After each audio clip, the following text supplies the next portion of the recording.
Well, good morning, everybody. Welcome to our summer Help the Helpers. And it's a rainy day here in New York, but I see in some other places it's really sunny and beautiful, and we need the rain in New York. So, good morning on this summer Monday, and it's wonderful to gather with you. And I'm so very pleased that Dorothy is our reflector this morning.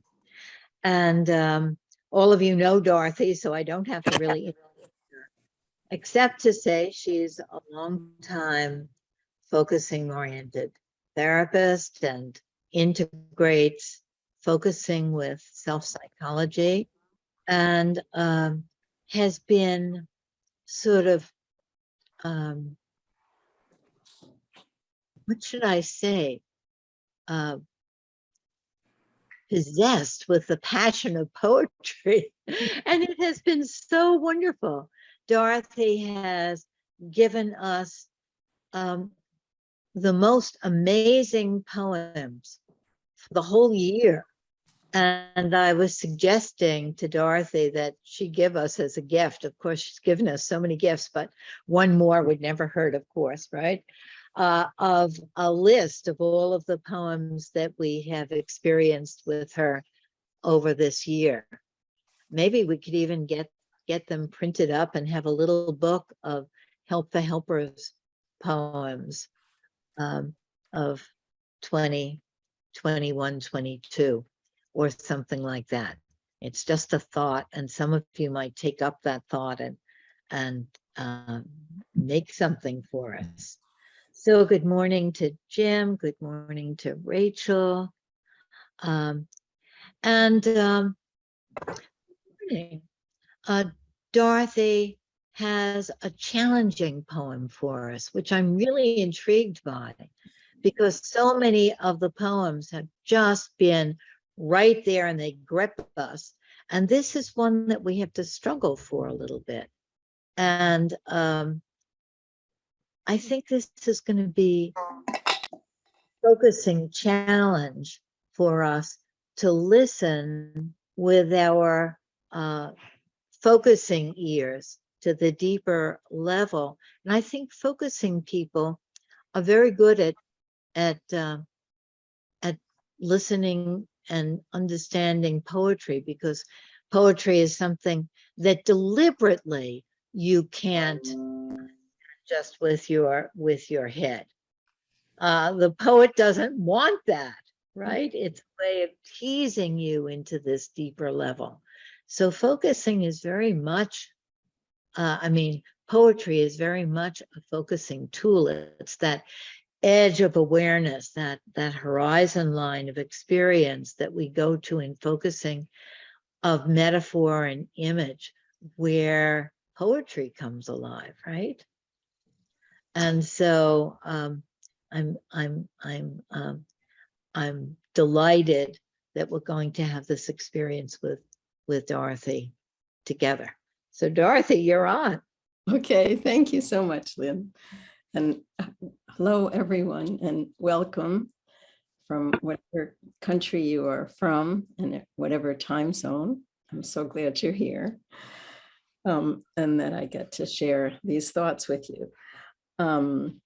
And from listening to another one of those programs on American National Public Radio on Being, I was introduced to this poet, Ocean Vuong, an Vietnamese American poet. But first I want to talk briefly about what poetry means to me and what drew me to this poet. I cannot go, as Lynn just inferred, to my intellect for the answer. I need to go to my body sensations. Something happens in my body when I hear poetry, and when I heard this poet, that I can't really put into words. I just know there's something with the rhythm, hearing the juxtaposition of images that don't seem to make sense. You can't look for the rational or the irrational. They're just not categories that fit. Those are more categories of the intellect than of the body. It's like, and I'm both drawn and almost a sense of repelled because I'm not able to enter in as easily as I'd like as I could with David White or Mary Oliver or John O'Donohue, who all have great depth, but there's a way that we could enter in quite easily. But that's not true for me with Vong. And I bought 2 of his books after I heard, like in an attempt to, if I had the book in front of me, and I downloaded his latest book, Time is a Mother, from which this poem I'm talking about today is from, and listened to it. And I almost put it all down and said, like, I can't do this. And then I just couldn't ignore it. It's, I realized that there's a part of my body that is drawn to the inaccessible. It's like I'm magnetized to inaccessibility. And I don't completely know what that's about, but I have some ideas for me in my personal experience, what it means. It just feels like it's in my genes. It feels like it was in my mother's womb. My mother wandered into the world of big time American evangelist Billy Graham in the late 1940s. From the suburbs, she traveled into New York City to his massive evangelical meetings in Madison Square Garden when I was about 3 years old. And I couldn't find her after that. And could I find her before that? I'm not so sure. And my older sister, who is 80 years now, just bought her first cell phone. And she's afraid to give me the number. It wasn't malicious, it's just who she is. So there's something there about inaccessibility that's very deeply rooted in my family of origin. And that has been an ongoing struggle for me to let myself be accessible so I don't repeat the pattern, to let myself be seen. And this Zoom platform for me over the 2.5 years has been an incredible journey of allowing myself to slowly be seen. With Ocean Vuong, and I love that name Ocean, which his mother, you'll see in the poem, his mother gave him that name because she wanted a name that was close to God or as big as God, as grand as God. I love that. But with his poetry, I could keep trying, for he does provide openings. I just have to find them. And I desperately wanted to find them. For I sensed deep inside of me that the writer poet, born in Vietnam, had something to say to this white woman who grew up in privilege in the suburbs of New York City. I could play the audio of him reading his poems over and over and listen and experience the poems through my senses and be stirred. I could find the different images. There was always the possibility I could get inside and resonate with an image, with the idea of the whole felt sense. It just makes so much sense to me to just use that whole idea of like a felt sense of it. It doesn't have to be precise and specific. It can be vague. But I just knew there was something rumbling inside. Just a short background before I continue. Ocean Vuong was born in Vietnam in Saigon. His grandfather was a farm boy from Michigan who went to war with his trumpet, he was a musician, to get away from a domineering father. He fell in love with the poet's grandmother. When the poet's mother was 6 years old, napalm descended on her schoolhouse, and that was the end of her schooling. She never learned to read, and she never learned English. His family was evacuated to the Philippines when Ocean was 2 years old, and then transported to housing projects in Hartford, Connecticut.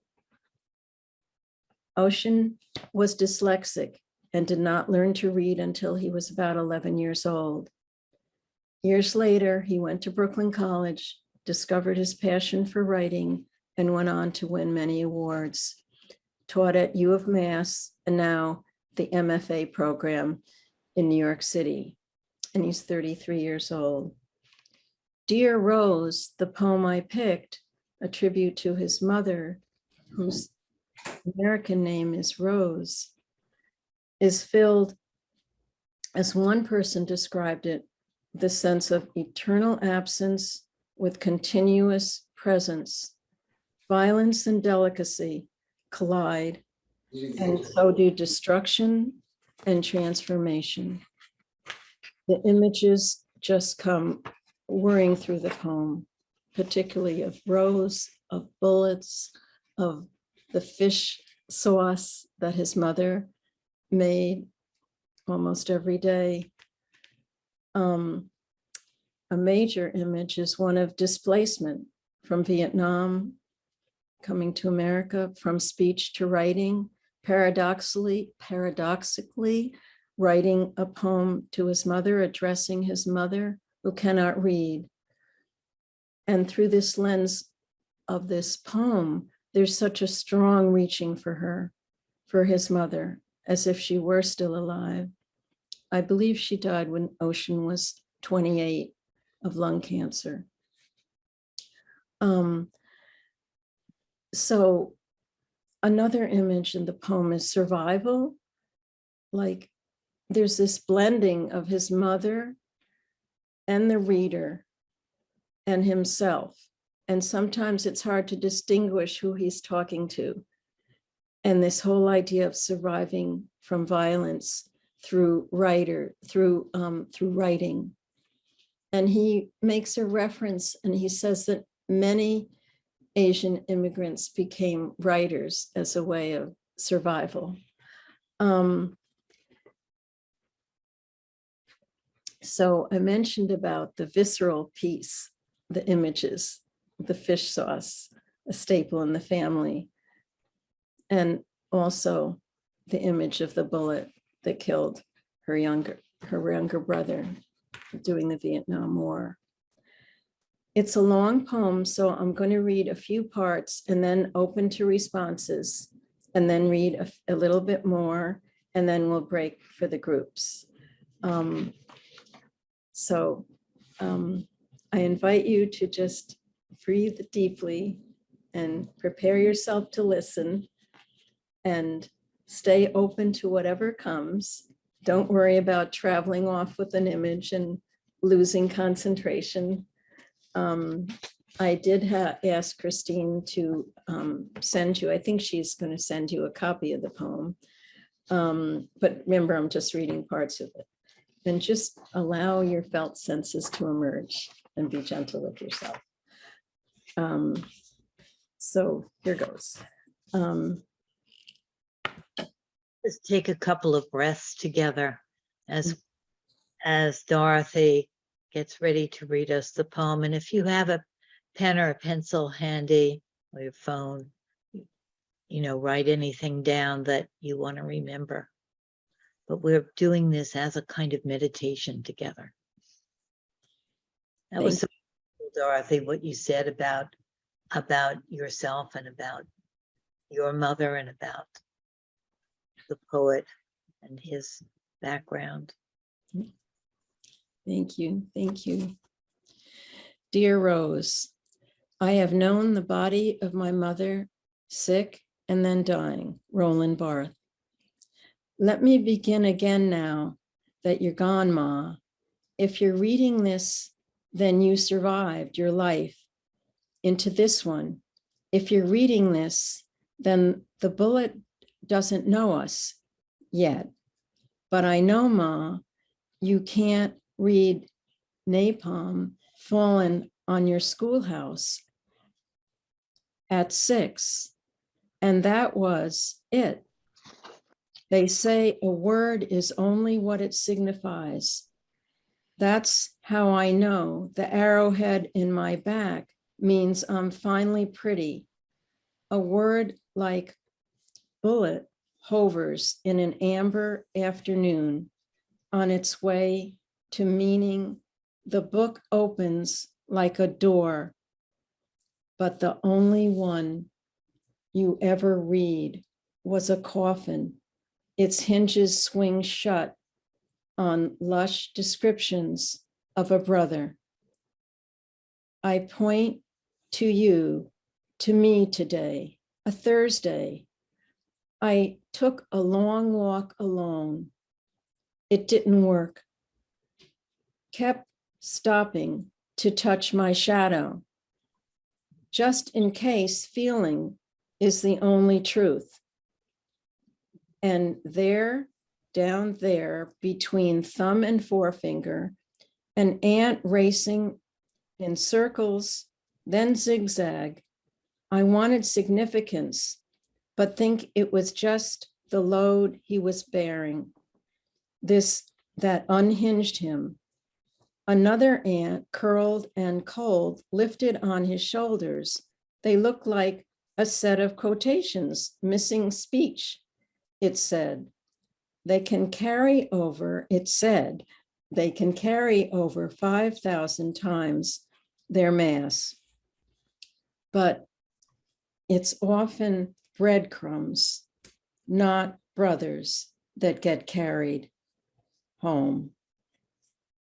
But going too far is to admit the day ends anywhere but here. No, no, Mom, this is your name, I say, pointing to Hong on the birth certificate, thin as dust. Hong, I say, which means rose. I place your finger on a flower, so familiar. It feels synthetic red, plastic petals, dewed with glue. I leave it out of my poems.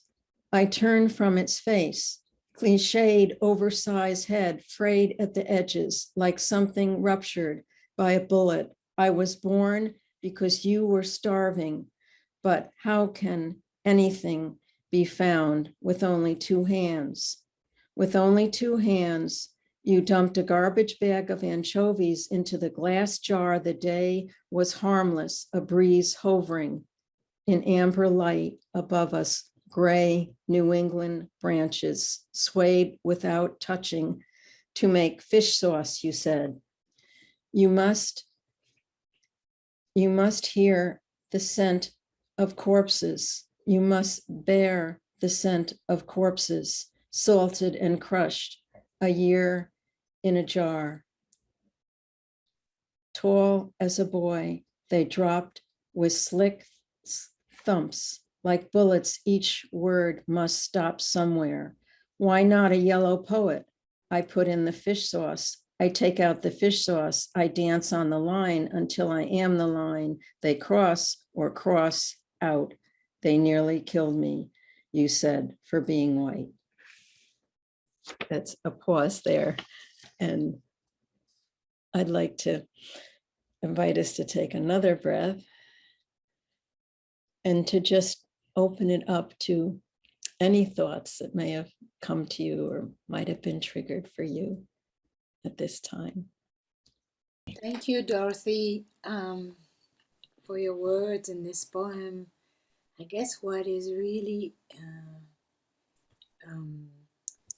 taking me or carrying me, transporting me is the, like you were saying, the juxtaposition of words together that you wouldn't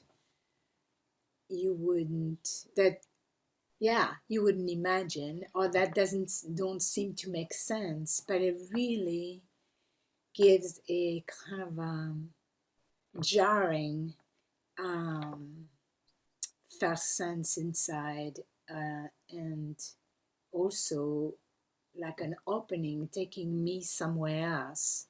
You know, the bullet, the yellow poet, the sway and New England branches, and Yeah, so that's what's coming to me. Thank you, Dorothy. Thank you. Thank you, Sophie. Yeah. Yeah, that's what that juxtaposition was like.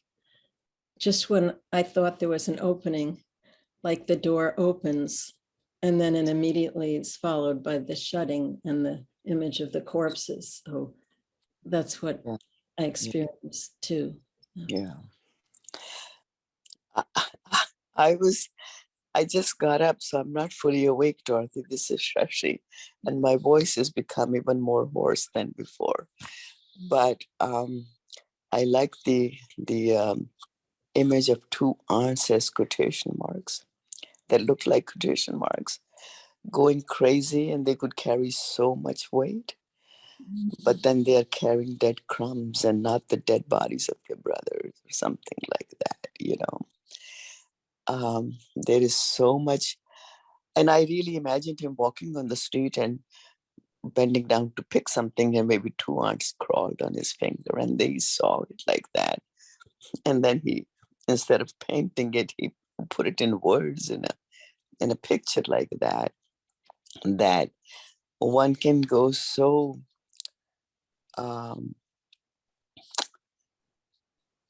the imagery can be so rich and so strong to express the the universality of pain, you know, when it hits, when you lose somebody like that, and uh, having so much strength too at the same time. I don't know, it's it's very complicated. I have to read 10 times to really understand the connection, but I like that. I like that. You know, sometimes an ant, have you ever seen an ant crawl on your finger? I have. I mean, I let it and see it dance, so I know what he means. So anyway, lovely. No, I Thank you. really appreciate how you picked up that image and you expanded it for me. And that's part of the pleasure of this for me. Like we all have different eyes and all pick up and see things differently. Yeah. Home, and you brought it more to life. I definitely responded, but you just made it fuller, that image. And then the brothers and the breadcrumbs. Yes, yes, yes. I was also struck by that image of the ants carrying all that weight, and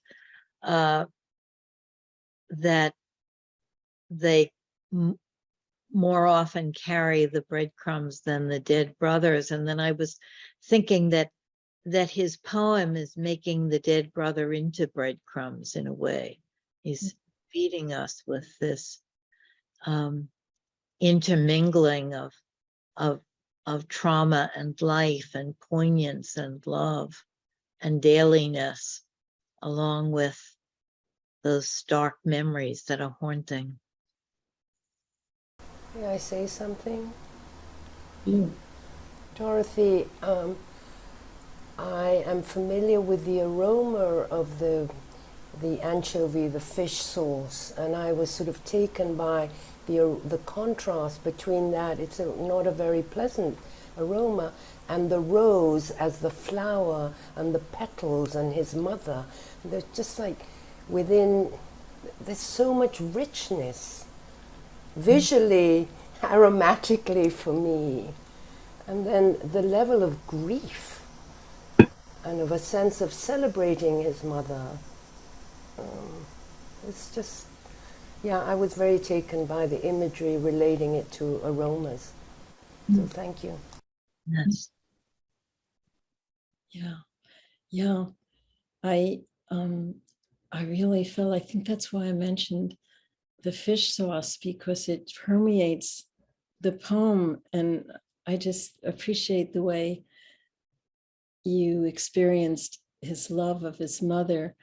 Like there's something about a mother and the food a mother prepares for you, and that mixing of the love with that image and the grief of the loss, as you said. I'm rather touched. I am touched by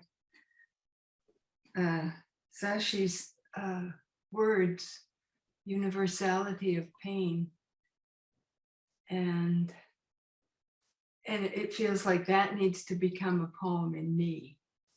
So it's this on the sharing that you're encouraging us to do keeps on going. It doesn't, a poem never stops just where it is. It keeps on going. And I was touched by that. And the words, what load he was bearing, Mm. you know, Mm. yeah, that's all. Thanks. I love the idea of like, and it keeps on going, because you can always come back to a poem over and over again and find newness in it. There's something so rich about that idea. Dorothy, since you read so many, sorry, this is Shashi again. I'm sorry, I'm interfering. Since you read so many poems, do poets write for the mother or do they write for themselves? Did he write this poem for himself? He wrote this poem and he expected his mother to be reading it somewhere in heaven or somewhere, right? But he wrote it for himself to let out. Like, what do poets do?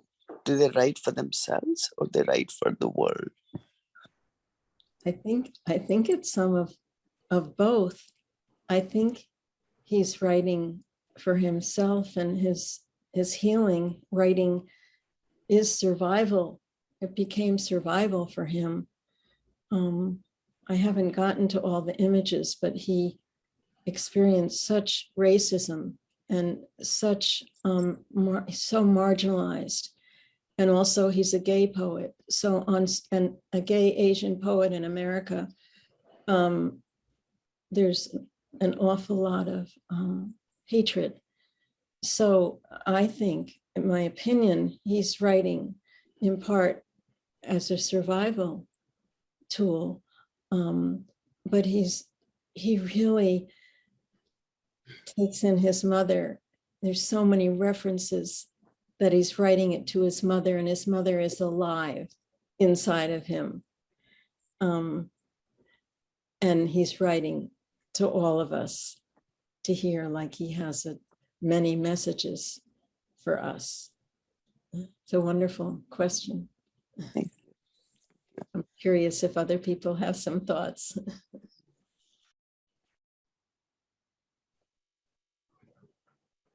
Dorothy, it's an essay. I was struck by one. I mean, I feel like this poem, you could take little sections and just write about them, right? Or even a sentence. So I was struck by a section, but in terms of what the poet writes, I feel the poet might be inspired by the experience and write both for that experience and for the self. You know, that I think it's different for every poet, you know, who is the muse and for who he writes. But I just feel like poetry is spiritually inspired, that you just get up and write what comes up for you. There was a section that he wrote. It's, I think, the second paragraph, and I have the poem with me. I kind of looked it up so that I'm visual, so I have to both see and hear. But I first heard it and then I found it. But he says, a word is only what it signifies. That's how I know the arrowhead in my back means I'm beautiful.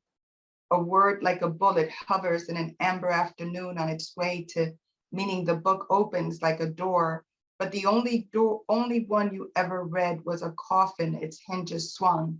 Like he has so many images there that one can just sit and write about, like each, and then they kind of verge into each other, almost merging.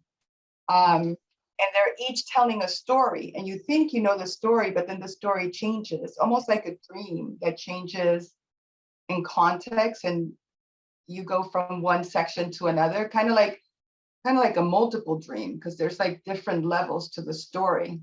Yes. Yes, yes. Yeah, I appreciate that. It definitely, you think you have an image and you think you have a meaning, and all of a sudden it changes into something else. And Mhm. there's so many within one short Yeah, piece. yeah. Yeah. Yeah. It's almost like a bombardment of bullets sometimes.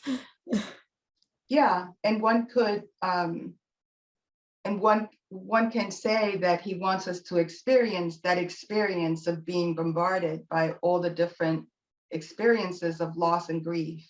Mm. Yes. That it's been an assault, one after another. Mm. The losses, what he's seen or heard or experienced. Yes. You know, like you could take a sentence just from that piece and write what it means to you. You Yes. know, even the sentence, a word is only what it signifies. That's how I know the arrowhead in my back means I'm beautiful. I'm like, wow, what can I say about that? Yeah. It's about words. It's about words that hurt. It's about arrows that have been thrown at you, but that it means you're beautiful or worth it because others are targeting you. They're targeting what's beautiful about you or what's different. I mean, I'm just kind of like what it would mean to me, because I feel poetry is like a dream. Only the dreamer can interpret their poem. So only the one reading the poem can interpret what it means to them. Yes. Yes. Thank you, Anna C. Yes. It's very, very valuable. With the toilet plunger, you pushed the fish down. Sound of bones like gravel. The violet vein on your wrist glistened. Your father was a white soldier. I had amber hair, you said. They called you traitor. They called me traitor. Call me ghost girl. They smeared my face with cow dirt, with cow shit at the market to make me brown like you and your father.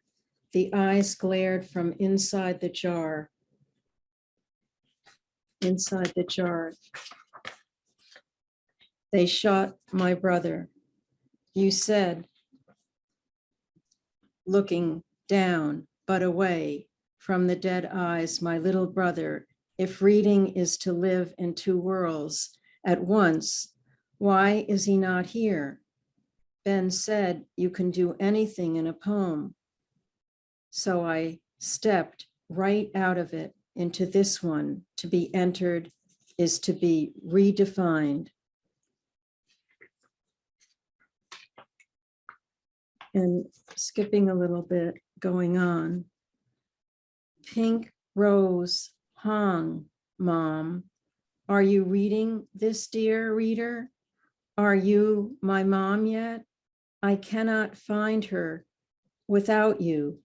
This place I've made, you can't enter within months.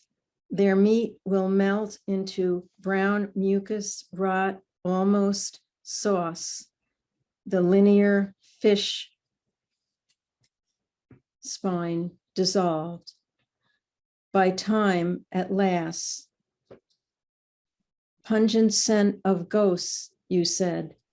You named me after a body of water, 'cause it's the largest thing you knew after God. You had to work. You had to get up in the blood blue dawn to warm up your car. You who held instant coffee with both hands, ate your lunch of Wonder bread dipped in condensed milk in the parking lot. Alone, you bought me pencils. Reader, I could not speak, so I wrote myself into silence where I stood waiting for you, Ma, to read me. Do you read me now? Do you copy?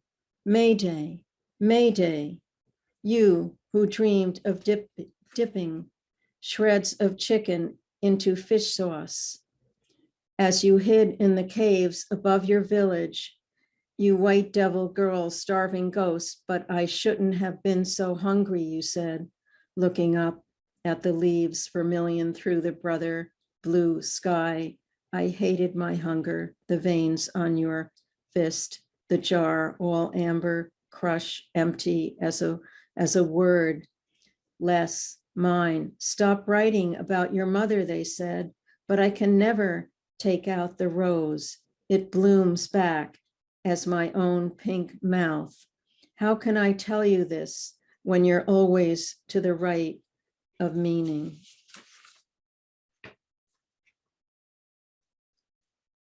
And now, but dear reader, it's only your son coming home again after school, after the bullies put his face in brown dirt. What if I said, the fastest finger pointing to you, Ma, is me? Would you look away? I point to you. No, no, I went right through you, left a pink rose blazing in the middle of the hospital in Saigon, reader, who cannot read or write. You wrote a son into the world with no words but syllable, so much like a bullet.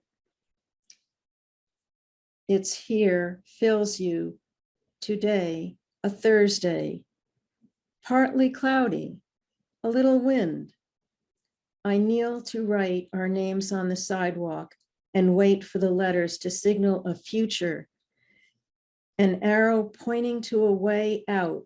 I stare and stare until it grows too dark to read the aunt and his brother, long home by now. Night flooding the concrete black, my arms dim as incomplete sentences. Reader, I've plagiarized my life to give you the best of me, and these words, these insects, anchovies, bullets, salvaged and exiled by art, Ma, my art, these corpses I lay side by side on the page to tell our present tense, to tell you our present tense was not too late. So there's a lot here. Just want to give you a little time. And if there's anything that comes up just before we break up into groups, did anybody have anything they'd like to say before we break up into groups? I was so struck by that ending, the present tense. Our present tense is not too late. Mm. Yeah. Yeah, I was struck by the theme of violence. There's so much violence that he expresses. He brings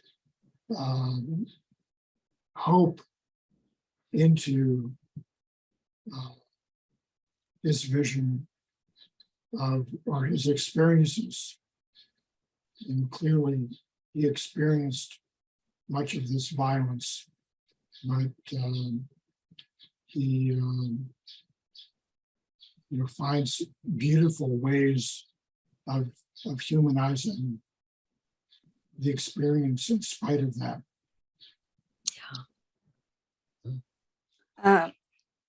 I just want to say my mother has been dead for 40 years.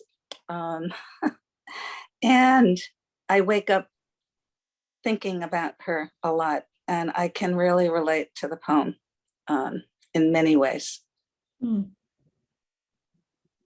Both the being there and not being there, the ways that she was there, right.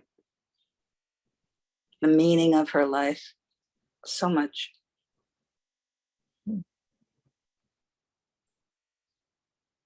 Yeah. I think that's what struck me so much, is how much of our mother we carry within us. How much of that we carry within us. And for myself, even the things I don't want to carry are there. Yeah. Yeah, even the things I don't want to carry are there. Yes. And as June reflected too, the so many different parts, and the parts like jarring against each other. And the hope, and this, Michael said that and Lynn, that he offers us, especially at the end, he offers that hope, the arrow image that's pointing toward hope.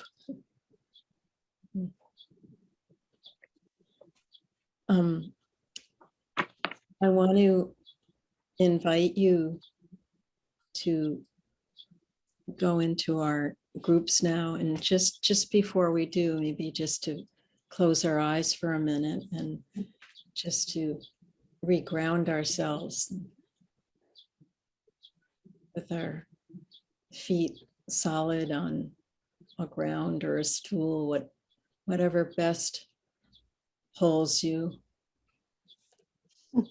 and to let yourself feel the energy moving through your body in whichever way it moves, and to allow, if there are any stuck places, to bring in the fresh air to those places in your minds and hearts and all of your bodies. And I just invite you to allow whatever comes up to share pieces of the poem, memories of your own mothers, memories of yourself as a mother, if that's the case, or as a father. Just whatever really comes up and you want to share in your groups. Welcome back. I think we're all back. I'd like to open it up to see if people have something they'd like to, excuse me, to share from their breakout groups. I just want to share briefly that I was with Shomi, and the idea of a disassociative aspect of our mothers came up, like mothers who didn't have the ability to go inside and reflect and give us their interior selves. And so sometimes we were left like kind of holding their wounds with not knowing what we were holding, but just having a vague sense of holding a wound. Such a powerful experience together, and I'm so curious to see, where you went with it and what you did with it. Well, for me, it was very much more than a vague sense. It was quite vivid. Yes. It was more than a vague sense, Katrina? Yes, it was vivid, very vivid, very vivid. And the moment of my mother dying, and how precious the widening of perspective is, and how many of the people talking to sort of buffer the feelings. So through the focusing turn with Sashi, I learned that the people buffering the feelings by talking is a behavior, just like in Genland's, the animals jump from the garden bed, plants become ready to run around. The buffering of talking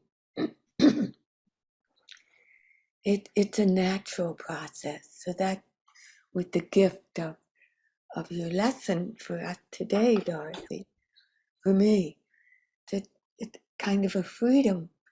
I no longer feel oppressed by the chatter. There's a bit of distance. Oh, it's just a fluttering. Mm, Thank you. Yeah. mm. Thank you. We had a really very yeah, profound discussion, I thought. And I don't know if you want to share, Michael, but I'm left with this question. And I don't know, that may be nice to share with the whole community here and see if they have something that come up for them. What do you think? Yeah, I know a couple of things in our discussion were quite fascinating. One is just looking at the very end of the poem, the last paragraph, which talks about bullets and corpses, but then says our present tense was not to. And we focused on the notion of discovering the past. That, the past can be full of pain, violence, but the present tense is not too late. So there's sort of a discovery or rediscovery of the past that the poet helps us deal with that and rediscover even out of painful experiences. The present tense is not too late. Mhm. Yes. And then I was about this word that I didn't understand, right? I'm not sure I can pronounce it. Plagiarizing. Plagiarizing my life, right? You were pondering about that Yes. Yeah. at the end of Yeah, the poem. Yeah. He said in the second to last paragraph, he said, I've plagiarized my life to give you the best of me. And that term plagiarized is really problematic. Usually it's stealing somebody's ideas, presenting them as your own. And what's he talking about? Is he using the experience of other people as well and calling it plagiarizing? It's kind of a puzzle. It's a puzzling term here. I'm so glad, Sophie, you picked that out, or both of you picked that out. I was struck by that, and for me, it felt like the self that you present to others, that you write, is different than the deep personal self, and so we take something from the deep personal self and we present it. We offer it, maybe what we feel is the best of it, to the others. And I loved his use of the word plagiarizing, as if he's stealing it from himself to give it to us. I see it a little bit differently. When we plagiarize ourselves, it's because we can't access our authentic self. And so we are as the kind of maybe a false self coming through because we can't show our vulnerabilities to the parent who hasn't revealed their own vulnerabilities to us. Maybe we're compensating for something that wasn't there. Mm. Yeah. I see it a third way, You- that he's plagiarizing his life because he didn't write his life. In fact, I think he felt helpless a lot in his life, bullied and othered and moved around. And so it doesn't belong to him. So he's trying to take some kind of control over it, which he's not allowed to have. It's interesting.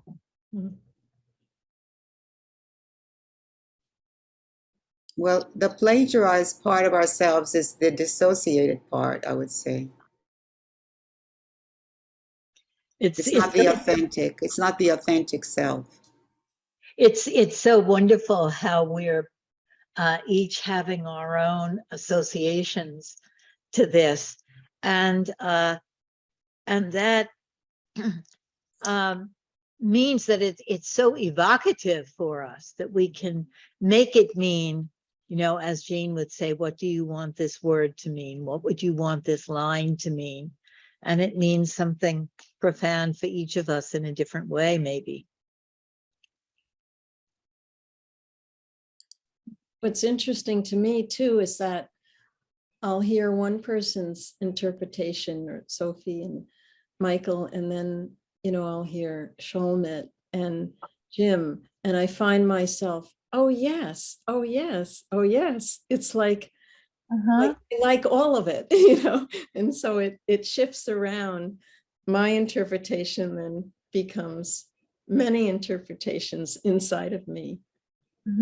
Right. I love that you say that, Dorothy, and that's one of the things that I was struck with this was today and poetry, and just reminded how arts, all the arts, poetry, music, visual art, they can really speak and help us be with very strong, powerful, profound places and emotions without me feeling like I am burdened by it, but in the contrary, I am enriched by it. It kind of moves forward, and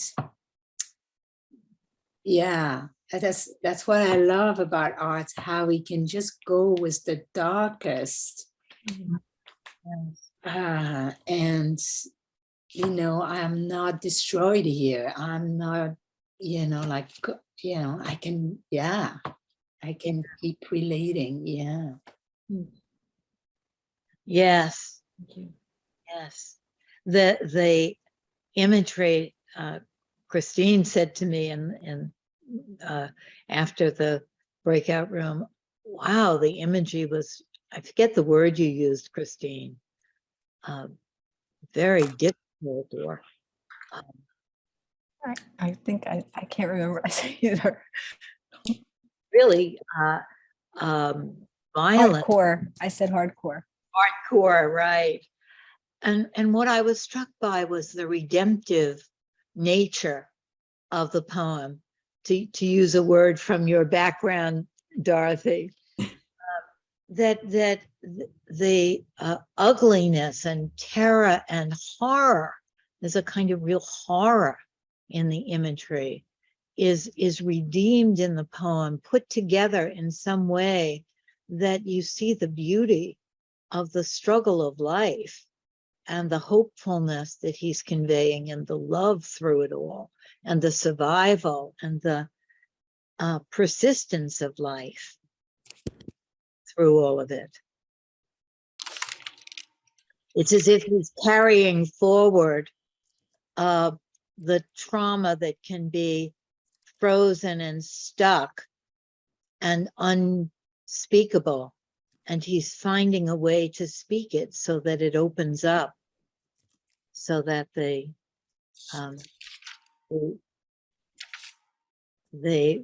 poem becomes a door. It's going to almost be time to stop, and I'm wondering, Dorothy, if you could say something about what it's been like to present this to us. You were taking a risk to present a difficult poem for us. Yeah, thank you, Lynn. That's been in my mind this week and last week. Just, why did I pick this poem? It's been so difficult for me to understand. And as I read it more and listened to it more, I just felt it had so much in it, even if I couldn't name it all. And the experience of sharing it today is like, oh, wow, it was very special to me that to hear so many of you say what stood out for you in the poem and how you related to it and how you associated with it to your own mothers. And it's just a very rich experience. And so I'm grateful to all of you for this time. I feel very grateful to you, Dorothy, for that risk in presenting it. And what you said about yourself and your mother at the beginning was almost part of the poem to me. That identification with this poet and such a different life than yours, some kind of way. We all felt. So any last comments we have before we stop here today? This was a very touching session. I'm moved, deeply moved by the poem and the discussion, and the breakout room discussion was deep. Thank you, everyone. Thank you.